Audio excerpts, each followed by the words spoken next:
Hello. Yes, we can hear you. Ready to go?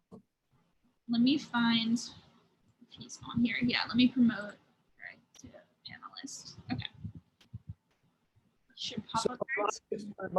Greg Odland is going to talk right after me and just make sure he's promoted. So I'm going to talk a little bit about I was asked to give a TEDx talk in Ontario and University of Western Ontario. If any of the Western Ontario people are out there, and they asked me to talk about invisible forces, and I had no idea what that meant.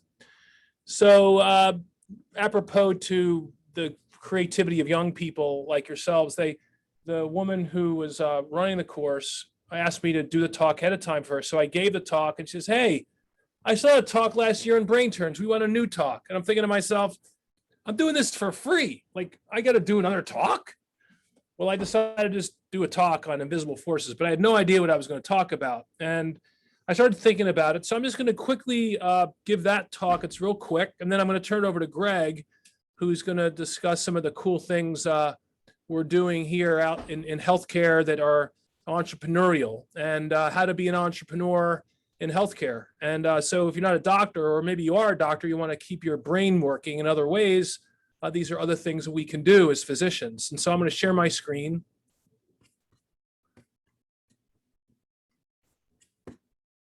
And you can see my talk here. Let me just turn it on. Some of these may look familiar to you, some of these slides from last year, because like every busy doctor who makes talks, we often add our talks in piling on one another. We pull pieces of one and add to another. So I apologize if you've seen some of these slides before, but I got to just thank my team. Johnny Bookvar, who you know from our show, Raf as well, and then Dr. Levine, Mitch Levine. Mitch is doing really well, by the way. He's back working full time. He's doing terrific. And Jason Ellis, who's in the OR right now. I'm going to run off and help him as soon as I finish this talk. These are great guys. We have Griffin Baum and Randy D'Amico, obviously, who've joined us. Randy just started yesterday. He's now one of our full-time people, and he's done just a wonderful job on Brain Turns, and we're very grateful to him. But it takes a team, and you have to trust your team. And these are important things to remember in your lives as you grow up, because you have to do the right thing. And my feeling is you may not move up the food chain as quickly if you're taking an advantage, or you hurt someone and fill a void that someone and hurt somebody on the way up. But when you do the right thing, you always can look yourself in the face and feel like you're a human being and that you're going to move in the right direction. I showed this last year. John Glenn is a hero of mine.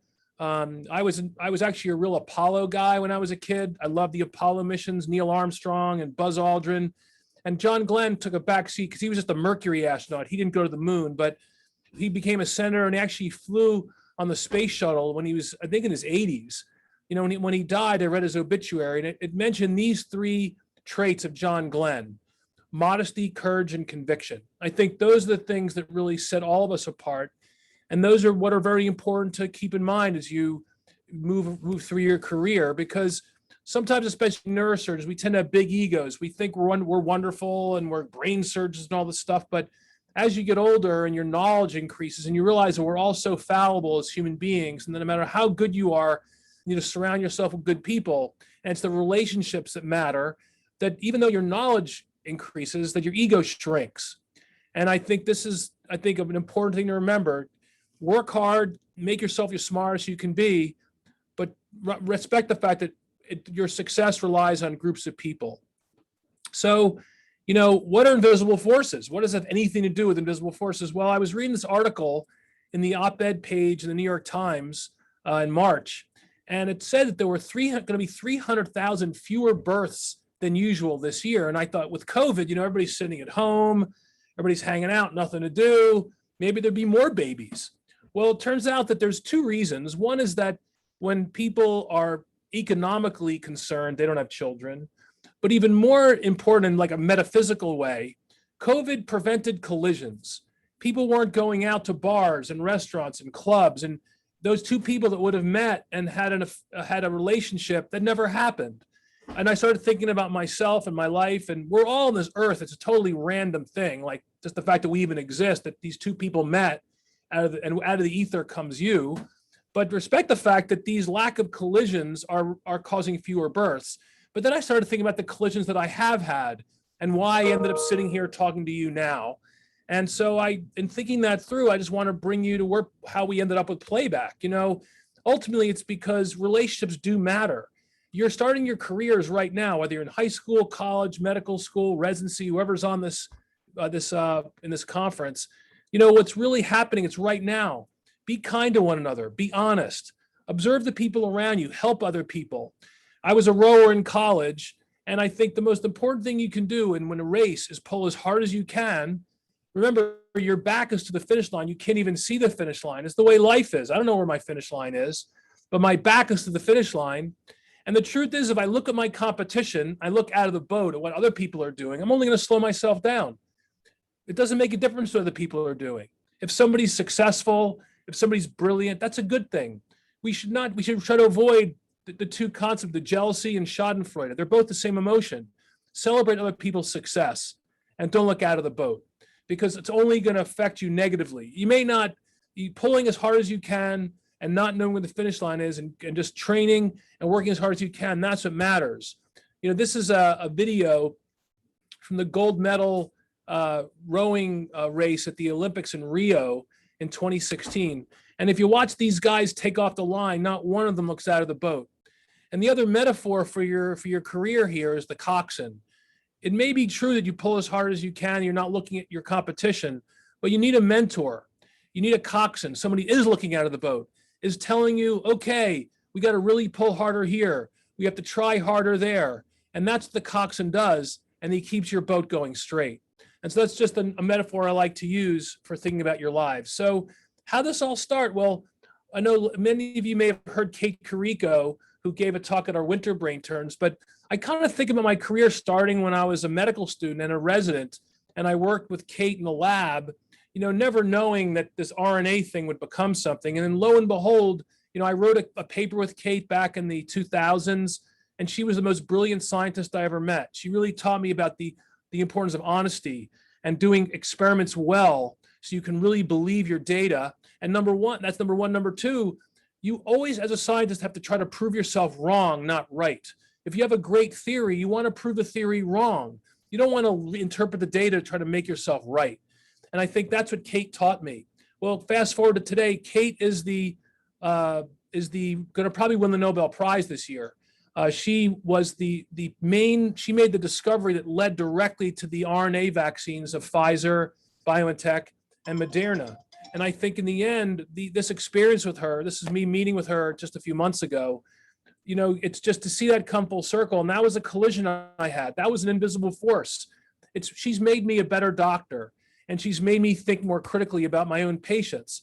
I kind of got into vascular neurosurgery, which is open surgery. And all of a sudden, in my middle of my career, after I was attending for about 10 years, a lot of the catheter-based technology became in vogue.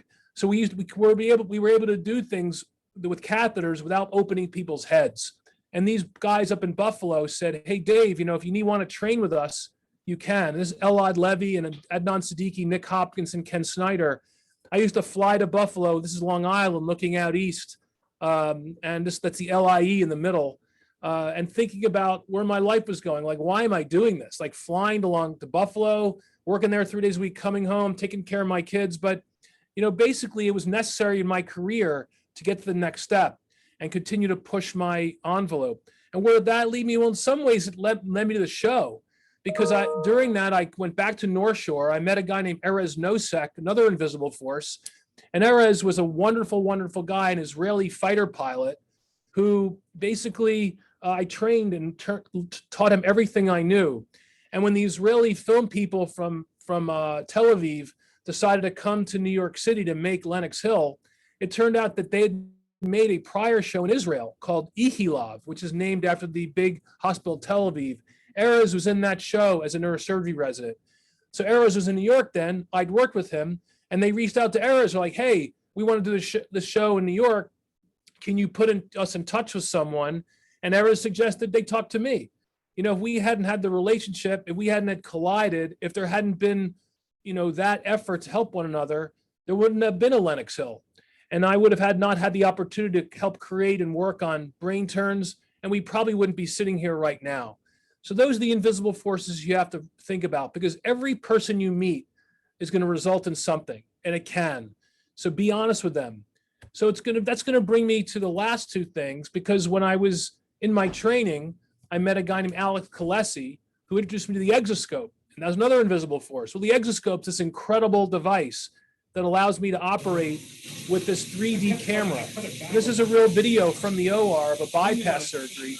This is just an incredible experience. And when you guys can come visit face to face, we have some interns here now. I'm sure they can tell you how extraordinarily cool this is. This has really changed my life and the way I operate, the way I experience the OR. And this has only been the last few years. And again, that was because of an invisible force. It's just meeting someone who put me in touch with something, and then I take full advantage of it. So I'll turn this over to Greg in a sec, but the Playback project goes back many years. It goes back to me and Ken Court, who's still working with us. Ken and I visited Apple this is back in 2007. This is actually their old offices in what's called Infinite Loop in Cupertino. And you can see I had a lot less gray hair then, and I look a lot younger. Well, fast forward to today, where Greg Odland, who's about to talk to you, and this is John Lima with him on the right. These guys believed in an idea. They believed in the North Star idea of building something to make healthcare better. And we had the opportunity to go back to Apple last year before COVID and visit the new office. And it's a massive, amazing building. I wouldn't even call it a building. It's like a flying saucer. And, each of these, Greg and my relationship started when we were sitting on the beach in the past 20 years, and it's become Playback. And what Playback is, it's really an expression of empathy, an expression of effort, of trying to make healthcare better. And I think that I'm going to turn over to Greg now to talk about where we came from, how this all started. But this ultimately does, to me, in some ways, represent the ultimate invisible force of my life. And I feel like this is something to make a contribution back to patient care, to healthcare, to really be impactful in the world. And I really appreciate the help and all the hard work and the effort that Greg's put in now, because he's taken us to the next level with his team. So take it away, Greg. Let me stop sharing. Hold on. Thanks, David.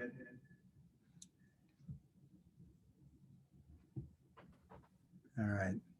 Thanks, David. That was, am I mute? Can you guys hear me? Thumbs up? I can't hear you. All right. I can't hear you all.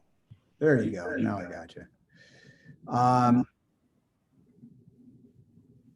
Yeah, Dave, I just need to put on. Can you just put you on mute over there, Dave? You think we'd figure this out by now? Hi, everyone. That's a really hard speech. I have to say, I've heard Dave give this speech. I don't even know how many times. I have never heard the analogy in the boat. And when Dave said that, you're never looking at the finish line because you can't see it coming. That I don't know about anybody else, but I got goosebumps. I'm not quite sure why, if it's kind of the freaky analogy of never seeing when your time's up, or or the finish line is simply moving. But there's a lot of things you could double click on that and really consider that in a number of different ways. As David was talking about invisible forces and the rowing analogy, I was thinking a little bit about luck and really what that means. It is an invisible force, but we talk about people being lucky or not lucky. And I've always been of the mind that, it's not really about being lucky. It's about putting yourself in positions to take advantage of situations as they come. Recognize the opportunity and take advantage of it. That's really what luck is, in a lot of different ways. You just happen to be at the right place in the right time. But to get there, you had to make decisions, right? You had options. And I think that's kind of the way that we think of a lot about life. But, what I always come back to and what I wanted to focus on today is the idea of who. Who do you surround yourself with? Who are your closest friends? Who are your mentors? Who are the people that you choose to be around? Because that's going to define so many of these things, individual, invisible forces, luck, and the things like that. What I've told all my kids is, it's kind of funny. You're the average of the 5 closest friends. And so now they start looking around and going, I'm the average of, these people. And it's something that's kind of resonated with them. But wherever they went, whether it was high school or college, or, now my oldest is actually going to medical school, they continue to think about this. And we talk about it a lot. It's you start to take on some of the, the mindset, you set goals for yourself based on the people around you. And for me to have David as a best friend going back to, I think 1999, I think is when I first met him. My life has been completely different because I've surrounded myself with people like David. And for me, it's opened up all kinds of new things. And Playback is one of those new things. And it's because it's something that David loved, David believed in, and it took me a while, but I came around because of my own situations.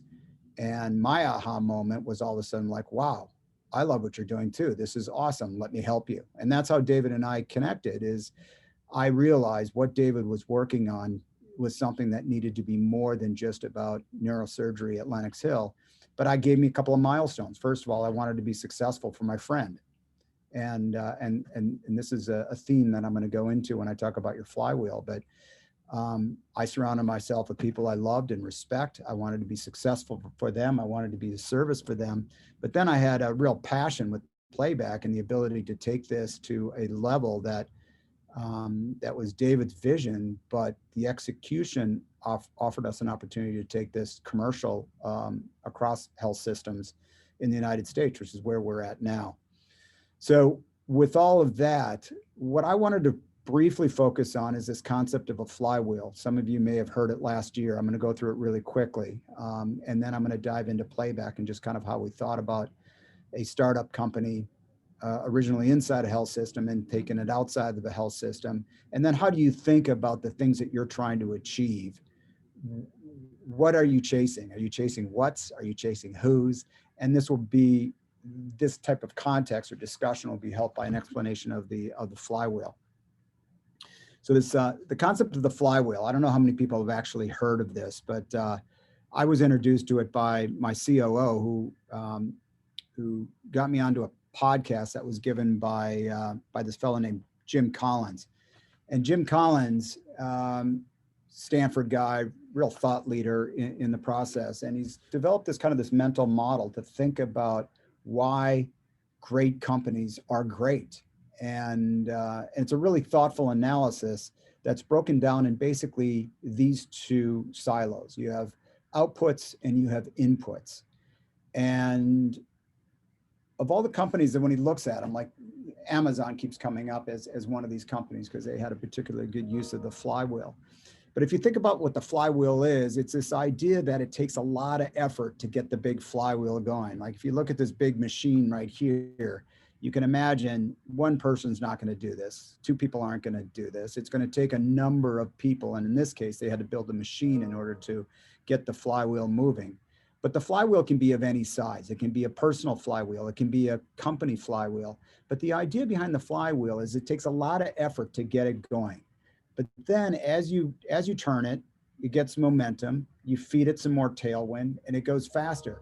And pretty soon, with the right people and the right tailwinds, your flywheel is moving with very little effort. What it requires is a cadence and a routine in order to keep your flywheel moving.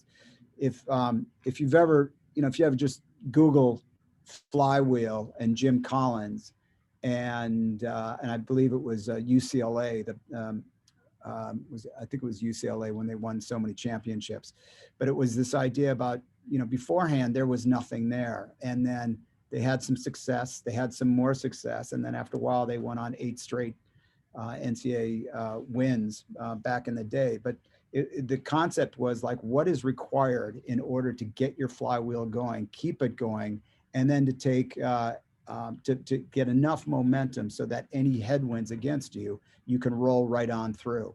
And this is the analysis that he's done. So you have these 2 silos. You have outputs and inputs. What he recognized about all great companies is there's basically 3 distinct factors. There were superior results, there was a distinctive impact, and there's a lasting endurance.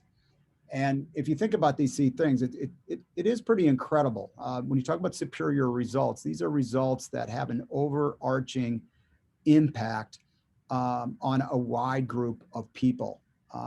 But it's not just it's one thing to have a big impact and then go away. It's this idea about how do you have a lasting endurance? How do you have a lasting impact?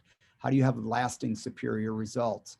But these are all the things that great companies have. So Jim Collins went back and he looked at, okay, so what are the inputs to those three outputs? And what he found is there are basically four things. That with all great companies, there is a group of disciplined people with disciplined thought, disciplined action, and an idea of long-term, a focus on the long term, building it to last. And when you think about this, you break it down in a lot of different ways. It's kind of this idea about disciplined action is really about routines, putting yourself in a regular routine. You get up in the morning, you brush your teeth, you don't think about it, right?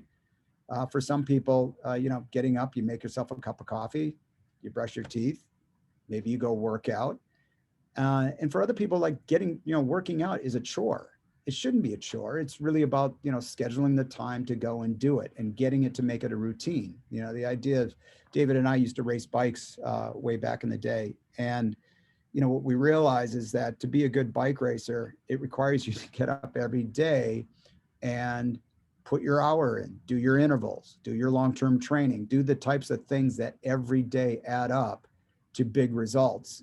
And it's this discipline action or this sense of routine that is really super important. So, in my quest to kind of understand what's important and how do I make a more successful routine, it came down to really scheduling, finding time in your calendar and schedule the things that are important. It's not to-do lists, because to-do lists, they always grow. You never get to the end of a to-do list. But if you schedule every day and make sure that you have the time available to spend on those things that you think are most important, then you're creating a disciplined action, a routine that over time will get you results. So building it to last. But that's what I asterisk here down the bottom. It's this idea of compounding effect, a series of good decisions over a long period of time, a series of routine over a long period of time, disciplined thought, mental models, things like that it really requires the old analogy of to get in the batter's box every day. If you're in the batter's box and swinging at the ball,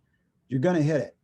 You're not going to hit it every time, but you're going to hit it. And over a week, a month, 6 months, you're going to have a lot of hits. You're going to have some home runs. You're going to have a lot of runs. But it requires, the only way that any of that happens is because you got in the batter's box. So there's a lot to digest and a lot to think about. But I love this concept of a flywheel, not just for Playback as a company, but also personally. So this idea about finding your own flywheel. Again, two considerations. Have a plan. What do you want? So when David brought this up before, I forget who the individual that he was talking about, but you always hear about having passion, having purpose. To me, one of the most important things is this idea of being of service. You find that the happiest people are those that are of service, whether it's something that people actually proactively try to do or something that they settle into.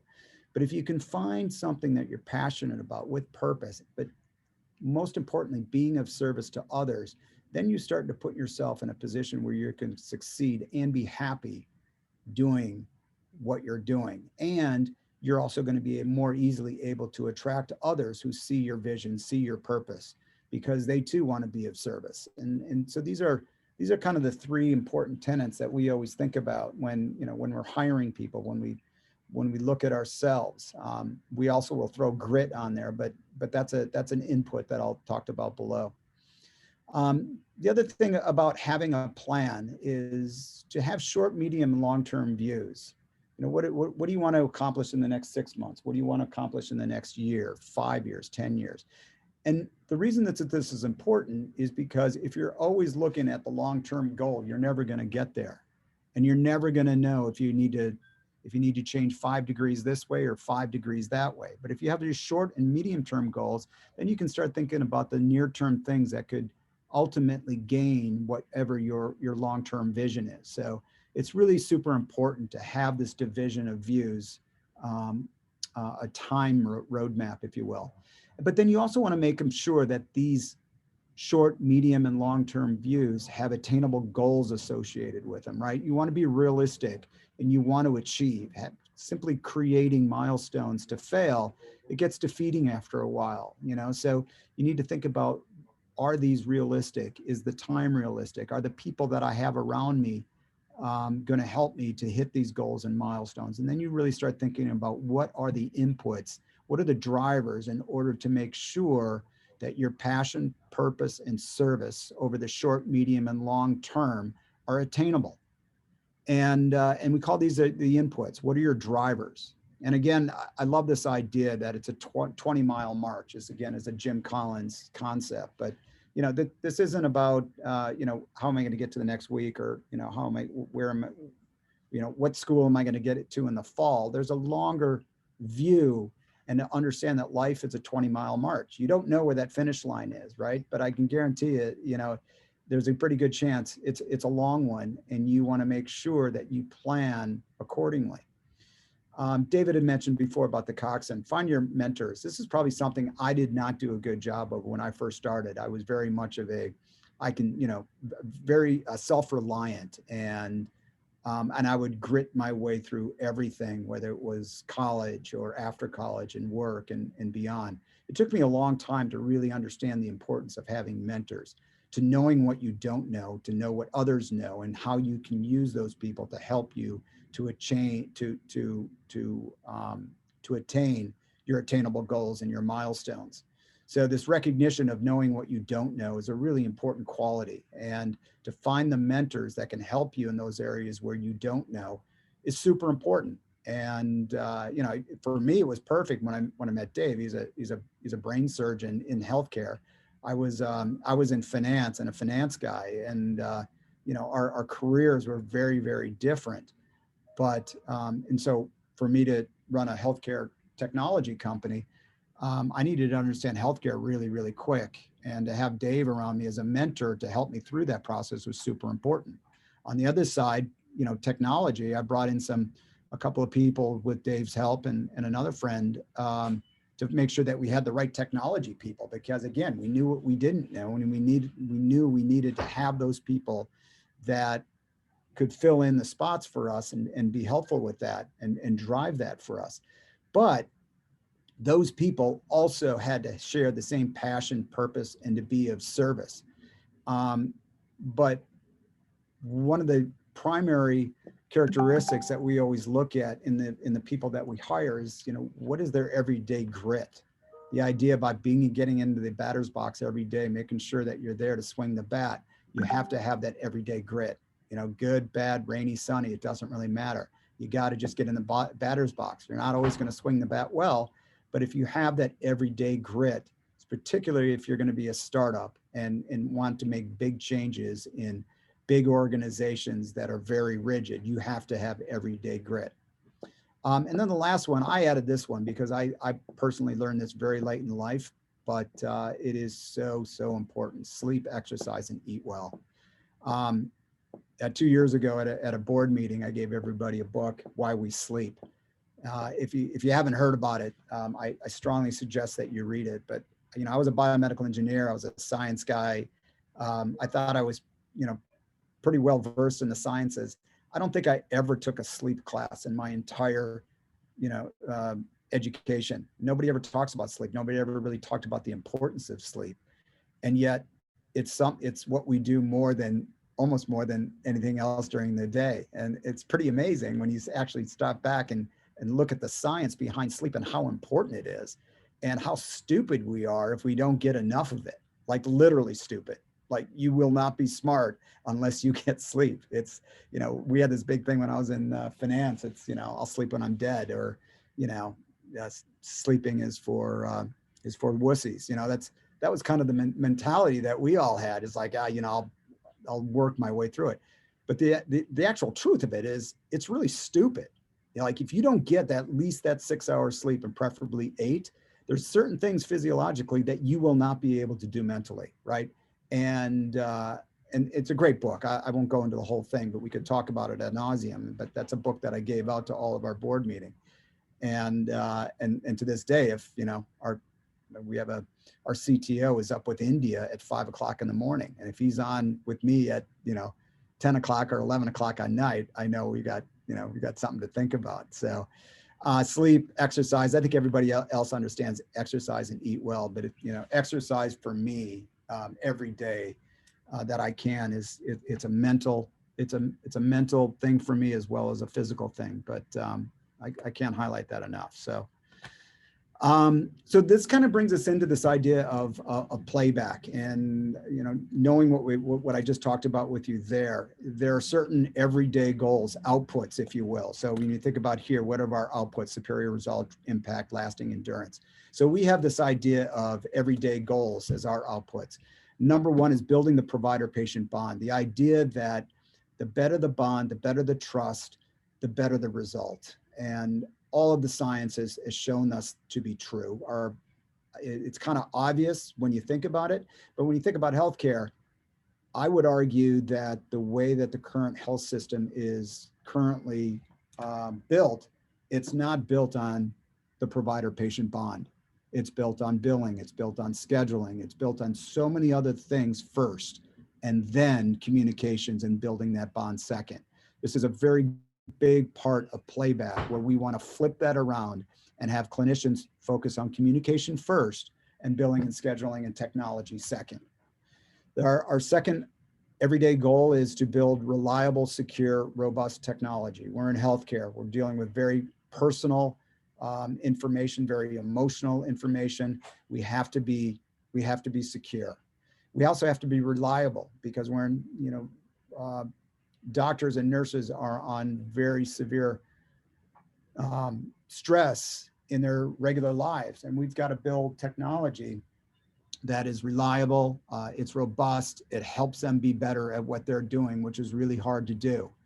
But along the same lines, it's got to be really simple and easy to use. If you create headwinds to their workflows, you're not going to be successful. So everything we think about is frictionless adoption, the idea of making our products simple and easy to use.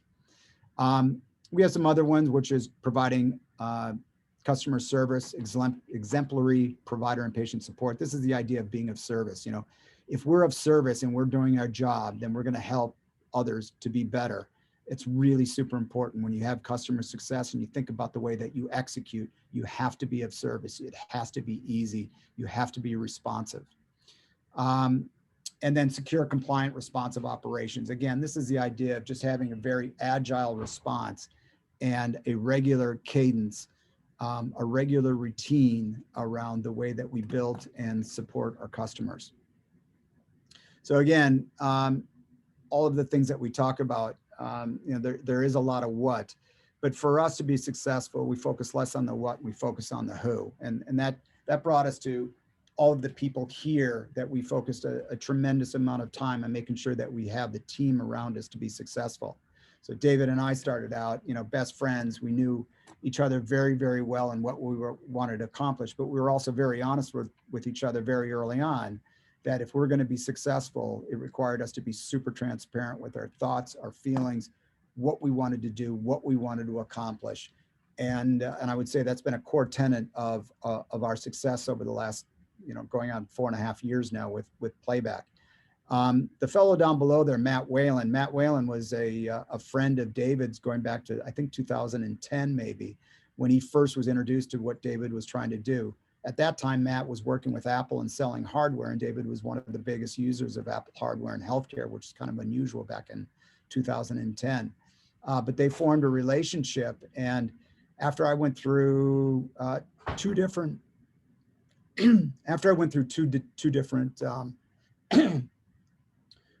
engineering teams in building Playback, we realized that we needed some guys that were much better than what we were using, and to define and to put together an architecture that was different than what we were currently using. So we went back to San Francisco and canvassed a lot of different people to help us find the right engineers.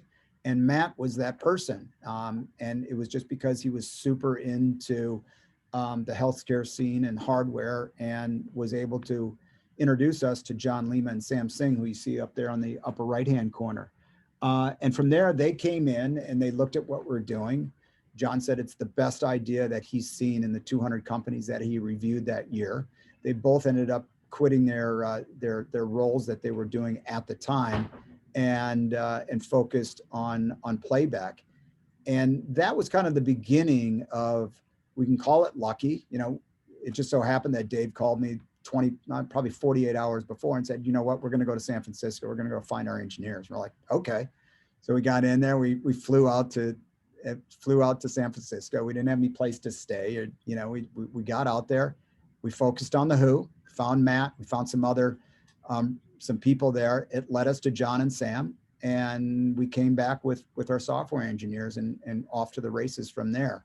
You know, every one of these people that you see on here had, I guess there was some luck, some serendipity, but it was just because we surrounded ourselves with the right people that brought these opportunities that we were able to act on.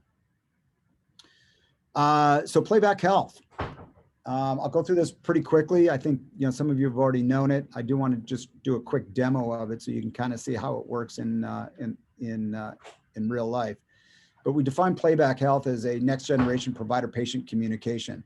It's this idea that Playback exists at the point of care wherever the patient may be. It may be in the hospital, it may be at home, it may be with their physical therapist, it might be with their primary care physician. Points of care is changing all the time. What's great about Playback is the ability to digitally connect providers, patients, and families around those point of care instances so that you have the right people focused on you at the right time in order to ensure a better outcome. So this idea of our mission is to set the standard for patient-centered communication with personalized care content, providing clarity through communication at each stage of the patient journey, wherever it may be.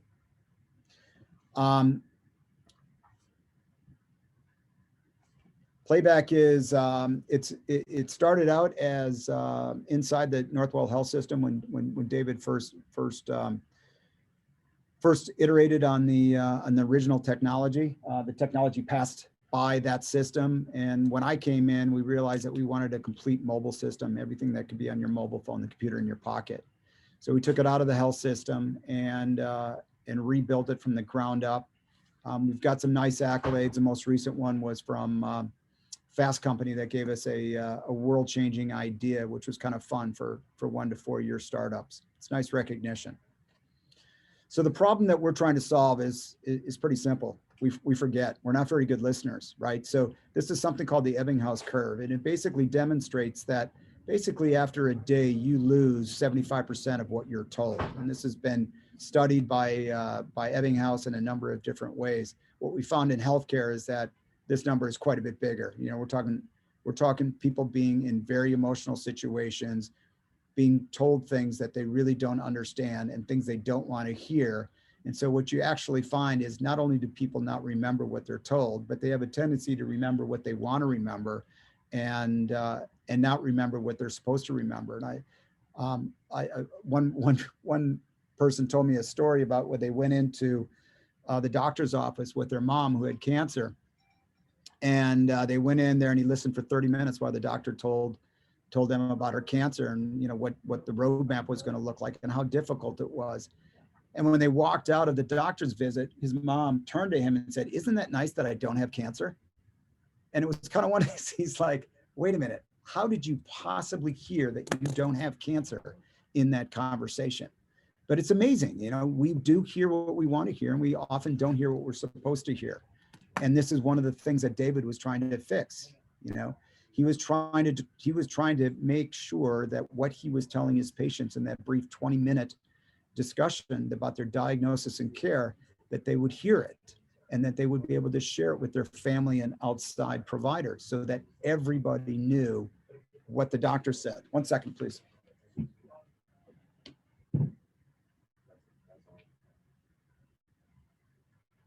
Sorry about that. So the first problem that we were trying to solve is simply we forget. How do you make sure that your patients are hearing your care instructions and that they're able to be supported by a wider care system, a personal care system of family, to make sure that all are informed, engaged, and with the care. The other thing that we know from an institutional level, poor communication is super costly in healthcare. I don't think a lot of people may not know this, but the Affordable Care Act, one of the things that it really wanted to get after was this idea of readmissions.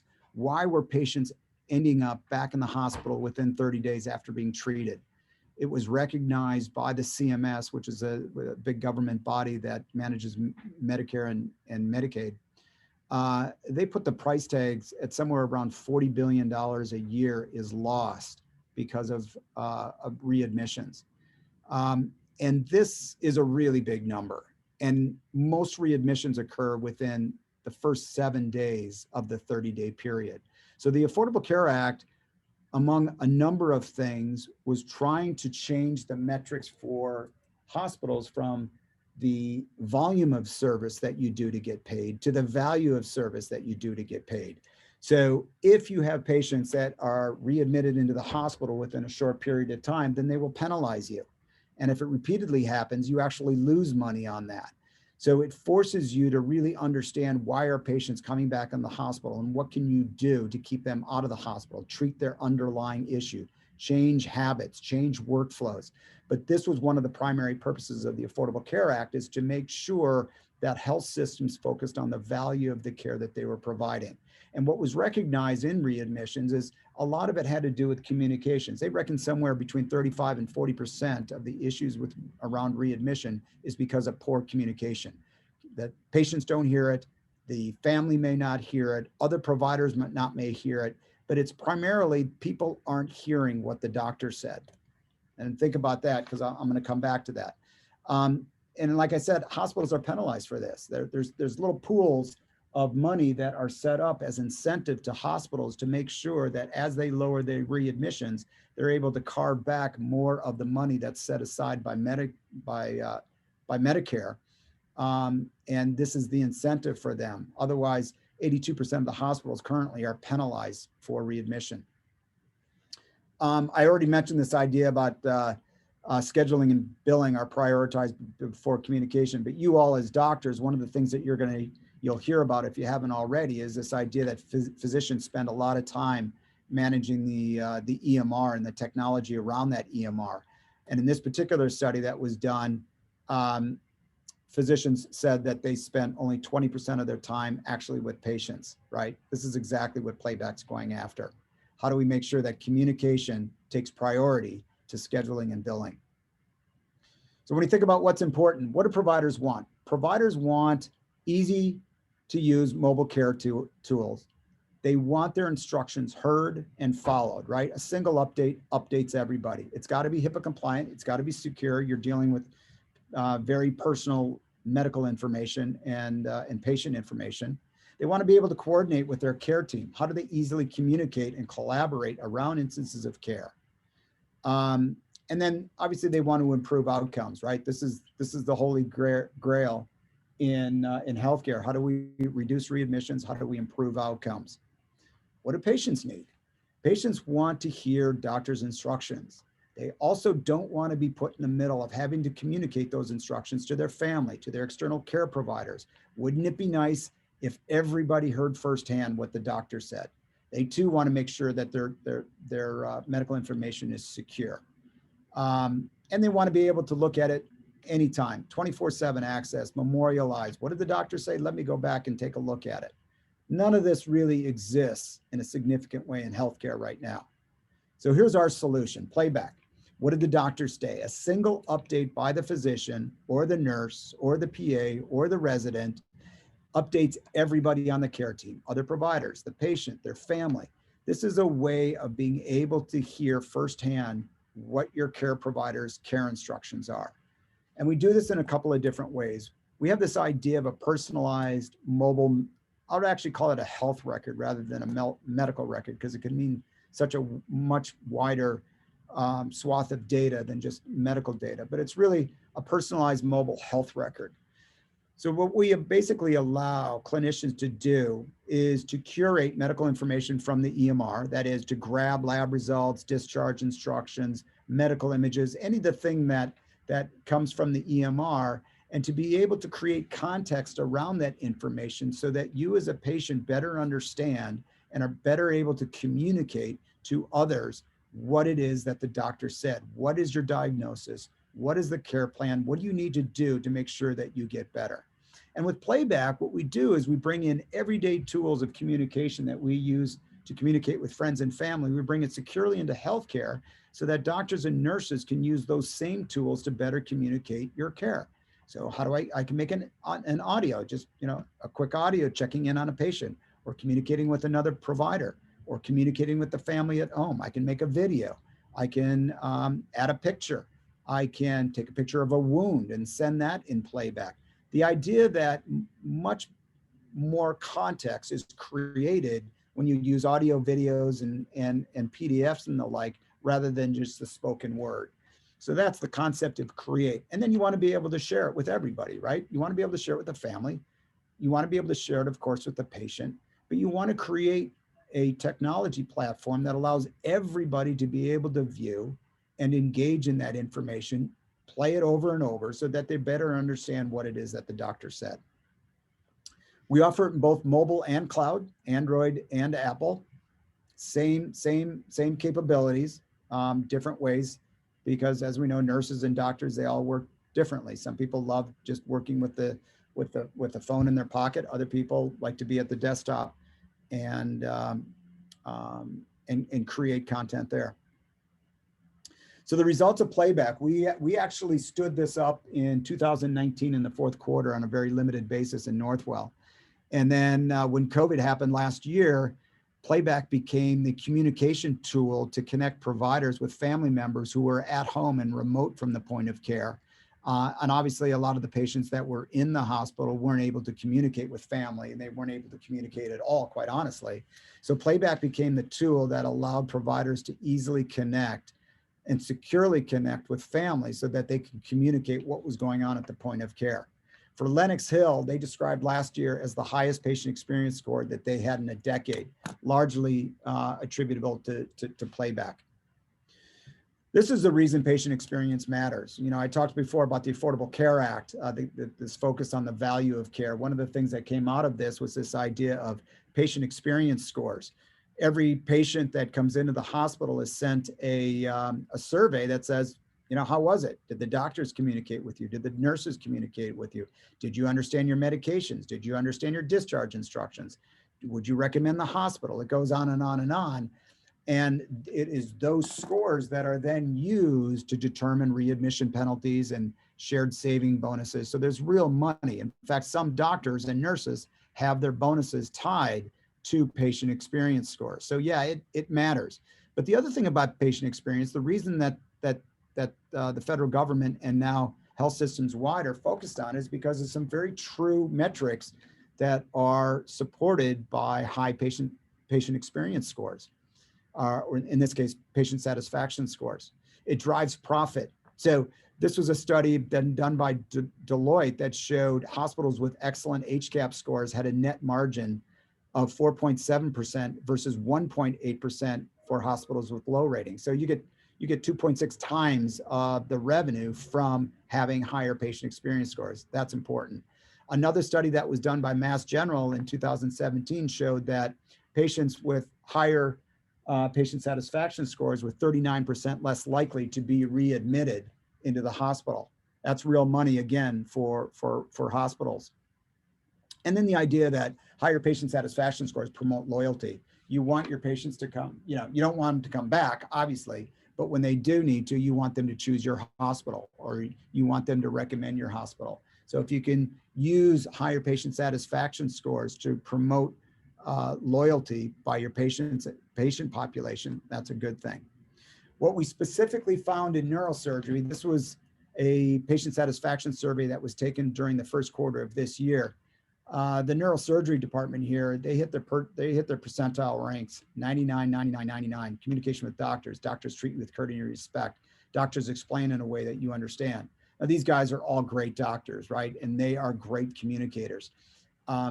what Playback really does is amplify that empathy and consideration that they provide to patients. And it allows patients to then share that empathy with family and others. And they're able to replay back all of the care instructions and information that's provided, creating a tremendous patient experience.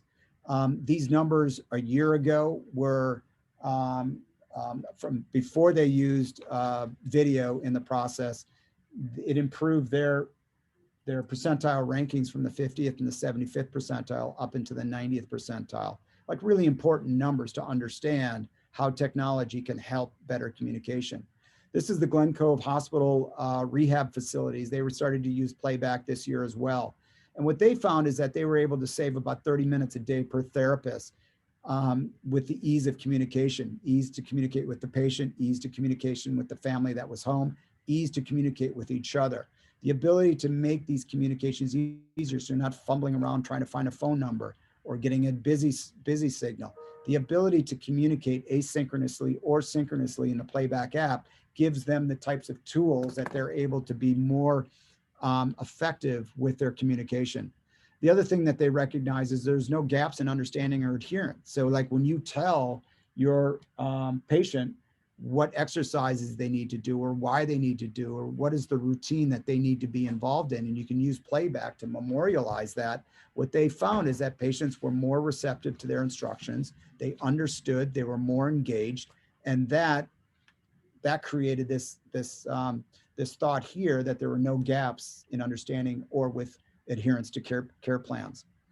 We have a bunch of other ones that, a bunch of other things that are on social media that just kind of talked about Playback success in the hospital. This particular one was a patient that presented with a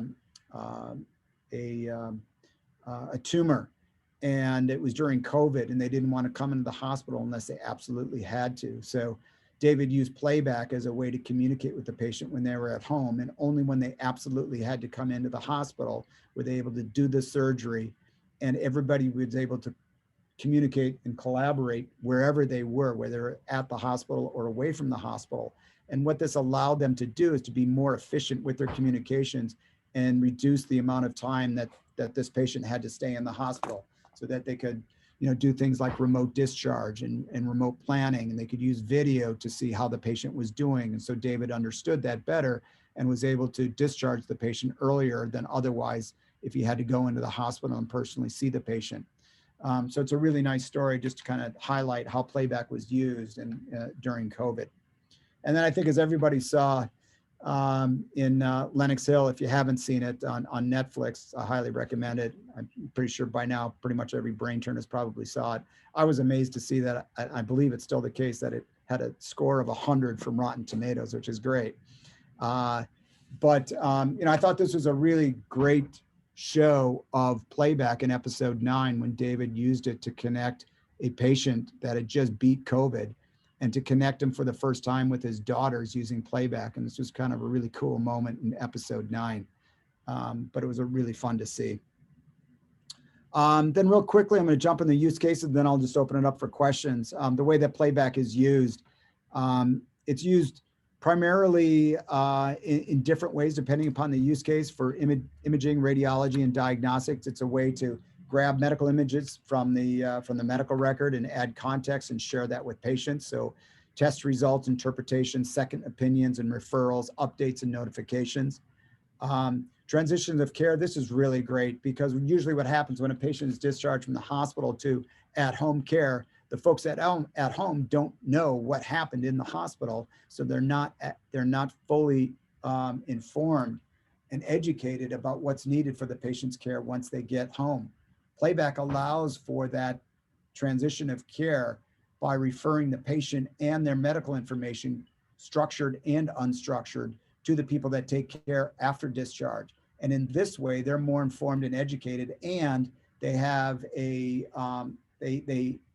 have access to the care team in the hospital if they need to follow up on any particular parts of the care. So transitions of care and this idea of reducing readmissions, it's a really key component of Playback. And then I talked about at home. This is the idea that once a patient is at home, they're able to get the care that they need virtually from either from their care provider that might be at the hospital and can't get to the home.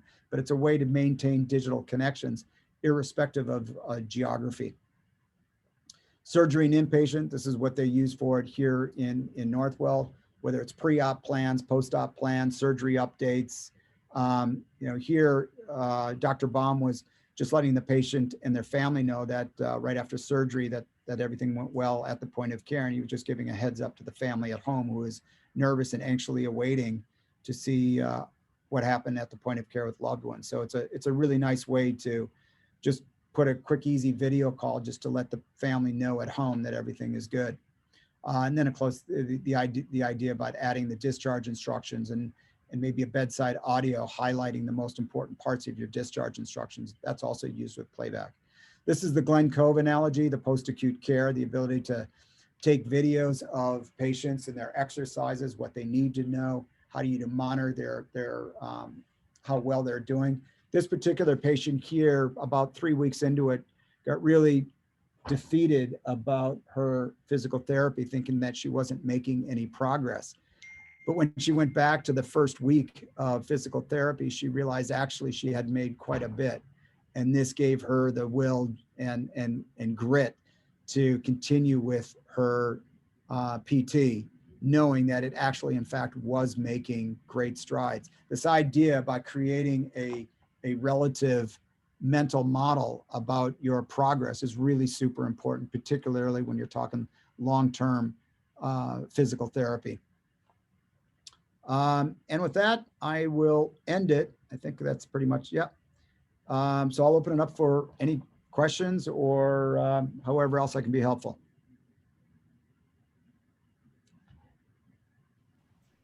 It looks like there's some questions. Thank you so much for that talk, Greg. That was awesome. I can try and pick out some of the questions. Someone just asked about Playback having interpreter services. Does it have an ability to play in other languages at this point? Yeah, great question. So it's used differently. So for example, there's pre-canned literature that's provided to patients. For example, in OB, they have a number of patients that come in that speak Spanish or Chinese or otherwise. And there's a lot of education material and registration material and visiting rights and things like that we're able to transcribe into another language and include that in the app. So I think it's something like, I could be wrong on this, but I believe it's 25 or 30% of the patient population is non-English speaking. So it's super important that you're able to provide that information in other languages. So we can do that in our library function, which if you just give me 5 minutes, Ashley, whenever you say go, I can just quickly show it in the app. But we have a library function that allows us to add any type of content to any patient. And if they're Spanish, we can add Spanish. If they're Russian, we can add Russian. The other thing is that a lot of the providers may speak Spanish or Chinese or otherwise. And so they can use the audio and the video function to communicate with the patient in their own language. And that's a really big step up for it. Nothing else out there it offers that right now. Yeah, that's huge. This is kind of my own question. That one was from the chat box, but I feel like a lot of times I'll have these big ideas. How do you take a big idea and then make it into something that's actually feasible? I feel like you guys have done that with Playback. And I just do you have some advice on how you can go about taking an idea and making it into something that can actually be tangible and real? Yeah, that's a great question. And it's a great question. I think, again, we all have great ideas, and ideas are, I get this from people all the time. I have a great idea, and they don't want to tell anybody because they don't want anybody to steal their idea. And what I've learned in this whole process is that if you have a great idea, tell everybody, because the people that share your idea will then want to march with you. Remember that 20-mile march. The ability to attract other people around your idea to make it successful is really super important. So if you've got a great idea, don't be shy about telling people. No one's going to steal it, right? The only ideas that are successful are those that are acted upon. And if it's your idea and you're acting upon it, chances are nobody else is. So I would focus more on letting everybody you could possibly know get out there in all different types of networking environments to be with like-minded people and non-like-minded people, but to find the right people that can help you in your 20-mile march. Did that answer your question? Yeah, totally. Okay. It's kind of like utilize other people is like something I got out of that. Did you want to show like how Playback works? Yeah, I'll do this really quick. This is the app. And I'm showing this as a provider. So what you can see here is I have 3 icons at the bottom, the home, the search, and the notifications. These are all of the patients. I'm showing you actually Playback Healthcare, so these aren't real patients. But these are all the patients that I'm personally caring for. One such patient is Gloria Winston. So if I want to find my patient, I can search for Gloria. There she is. And once I pull up that patient, this is all the medical information that's been communicated to her. So lab results, discharge instructions, check-in videos, all different types of stuff. The next icon at the bottom there is the care team. These are all the people that are caring for Gloria. If I needed to get a hold of myself, I can video call, I can call a mobile, I can call an office, I can remove. This, remember, I'm the provider looking at Gloria's, so we have the ability to call any provider, any patient, or any family member on the app. This is the provider only channel. This allows me to communicate with other doctors, nurses, and PAs about Gloria Winston and her care. It might be an update, it might be a change in medication, I might be rounding on the patient, and I have something to update. These are all the people that Gloria is sharing her information with. So she's got her physical therapist, her friend, her husband, and her primary care physician, among others. And then the last icon at the bottom there is just a help icon. So if I had a question as a provider about how to use the app, I could simply hit there and I could say, how do I add a family member to the app? And I send that, it goes to our customer success team, and they'll be able to help me out on how to add a family member. This also became the tool for patients and families, particularly families during COVID, when they wanted to know some information about what was going on at the point of care with loved ones. So we fielded a lot of calls coming in from families asking, how's my mom, how's my dad, did the lab results came back?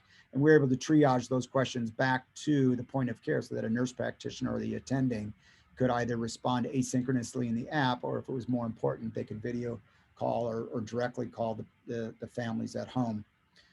So back out here to the patients that I have up on top there. These are all the patients that I've onboarded in the last 7 days, 30 days, and all time, the content that I've created, the views.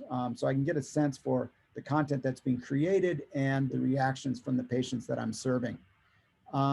What's really cool though is that with Gloria now, if I just swipe left, I immediately go into content creation. So I can show Gloria her wound. I can take a picture of Gloria, doing her exercises. I can flip it around and do something like, hi, Gloria, Dr. Odland here. I just want to let you know you got your COVID results back. They're negative, so that's great. We're going to go ahead and schedule surgery tomorrow for 4 o'clock. Please show up 6 hours before without having anything to eat or drink. If you have any questions, give me a call on my cell, 914-960-1908. Hi, Gloria, you're COVID negative, period. Please call the hospital to schedule time for tomorrow's surgery. Thank you. Bye-bye.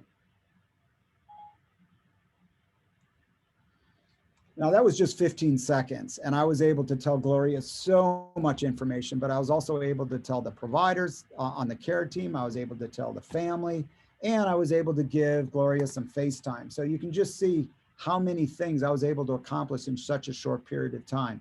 Without Playback, the ability to do something like that would have taken a significantly longer amount of time. And that really is the beauty. And we have a little tagline, it's 15 seconds, 15 points, meaning 15 seconds on Playback will get you 15 points in your HCAP scores. I'm working on that marketing a little bit, but I think the gecko is onto something for Geico. The other ways to create content, I can do a photo right here. I can write a text. I can also talk a text. Hi, Gloria, Dr. Odland here, period.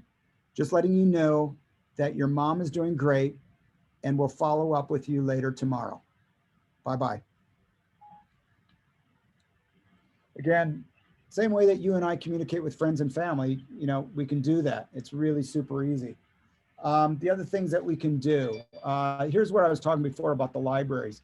This is all the different libraries of information that different departments will store that they regularly send to patients. So education material, registration stuff, surveys, anything that they regularly give in paper or in person, we can just load it right onto the app so that they can take care of this stuff before they show up in the hospital. And it's an easy way for the providers to give it to the patient. And then after the patient has seen it, it's really super easy then to follow up to say, you know, did they see the content that I've created? So you see those two little dots there in the upper end corner. If I plug on those, I can see that all of these people, including Gloria, have seen the information that I provided.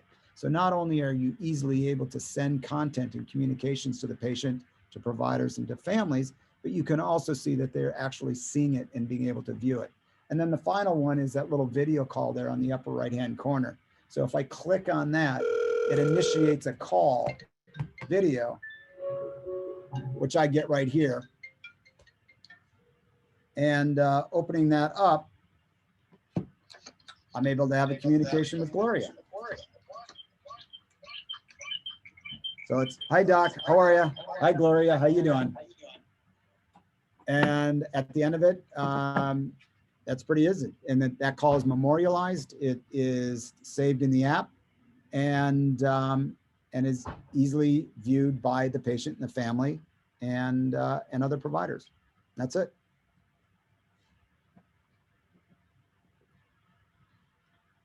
Any other questions?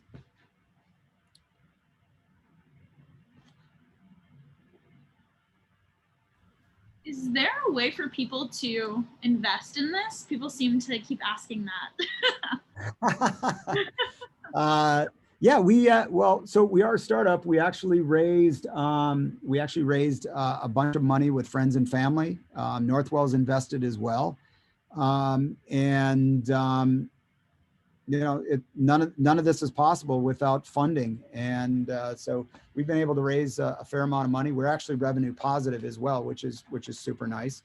But you know, when you think about our flywheel, we take all that money, all those resources and all that time, and we invest it back into the company as much as possible. And that's, again, you know, this concept of the flywheel, we think about it all the time. So yeah, you can get out your checkbook and write to the convertible note if you want to be involved. But yeah, all of it is privately funded right now.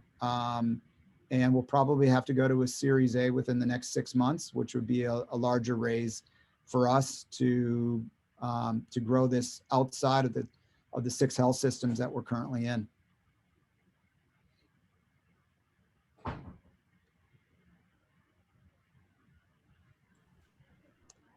Any other questions, Ashley, that I can answer? I don't know how much time I have, but I'm sure I'm over it. So you're not over it by much, and I think people thought it was well worth it, so no worries. Is Dr. Langer there, like, still, or is he out? I think he ran down to surgery. I see that Zachary has $23 left in your account. You might need a little bit more than that to invest.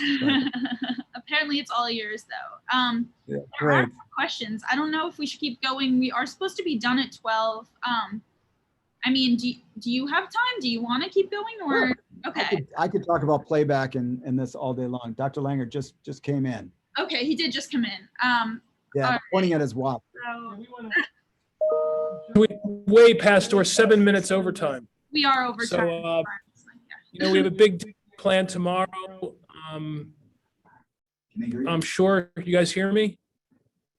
Yeah, we have a big day planned tomorrow. I don't know, Ashley, maybe want to tell them what's in store tomorrow. We have Kate Carico's daughter, who won 2 gold medals in the Olympics, will be in Chairman's Corner tomorrow. She's an amazing woman who, Kate developed the RNA vaccine. Her daughter won 2 gold medals in the Olympics in 2 consecutive Olympics, and she's an incredible rower. So she'll be joining us tomorrow in Chairman's Corner, and we have some other things planned. So please come on back. We look forward to continue this all, you know, for the month of July. And Ash, do you have anything else to suggest? Yeah, that's a good idea to go over what's happening tomorrow. I'm pulling up right here. There you go. Okay, here we go. So tomorrow will be really cool, especially for people that are interested in applying to med school, but it'll be informational for everyone.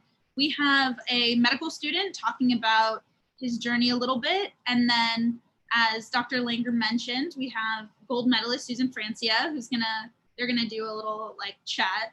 And then we'll end it with Dr. Wiley at the Hofstra Northwell Medical School, talking about the history of medical education, where we are today. Yeah, and I hope everyone enjoyed. I thought it was a great first day. Thank you so much, Greg. Playback's awesome. And I guess we're good to go, Dr. Langer, and we'll see hopefully everyone tomorrow, and bring all your friends too. Great. Yes. Okay, cool. Have a great rest of your day, everybody. Yeah, we're good to go. Buy merch. We need merch. Definitely buy merch. That is, I will plug merch for the next month. We will all plug merch. Yeah, you can still register. So tell all your friends. And the talks will be on YouTube, right? We're gonna upload them to YouTube. Yes, I will try to upload them as quickly as possible. So yeah, I have a couple people who weren't able to come live who can watch it on YouTube, or just for fun, you can rewatch it. Okay, cool. I think we're good to go. See everybody tomorrow, and thanks for coming today. I'm gonna end this.